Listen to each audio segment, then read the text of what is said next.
Pourquoi le Saint-Esprit? Parce que Dieu est esprit. Dieu est esprit et nous sommes des esprits. Avant d'être des humains, nous sommes des esprits. Nous avons été créés avant d'être formés. Dieu nous a créés d'abord esprit avant de nous former des corps. Et la vraie réalité est d'abord spirituelle. C'est lui qui néglige l'aspect spirituel de sa vie. Il ne comprend pas dans quel domaine il évolue. Mais si la première dimension, l'impactation spirituelle, d'abord le baptême du Saint-Esprit. Le tout commence par le Saint-Esprit. Sans le Saint-Esprit, il n'y a pas d'église.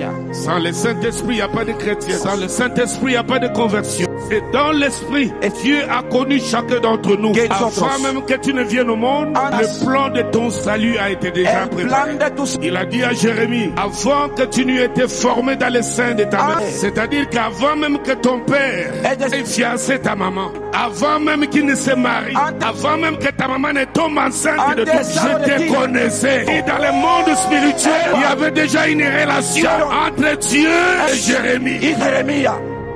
Alléluia. Et la Bible dit dans Ephésiens, Dieu nous a connus avant la fondation du monde. Où? Dans l'éternité. Donc Dieu est esprit avant d'être un corps. Et ici sur terre, rien ne nous arrive au hasard. Les échecs, maladies, les victoires, succès tirent leurs origines du monde spirituel. Que ce monde spirituel soit du diable ou de Dieu. C'est pour cela que Dieu, en rencontrant les hommes, le Dieu esprit, il parle à un homme physique charnel, un Dieu esprit. Il dit à Abraham, te bénirai, ton nom sera grand. Il parle dans le monde spirituel à un être humain qui a un esprit en lui. Des paroles spirituelles, c'est l'esprit de l'homme, touche même son ADN, touche son sang, touche son corps du genre, touche son groupe sanguin. L'homme devient une autre personne qui opère dans une dimension. Les autres humains ne peuvent pas opérer. La première dimension, le Saint-Esprit.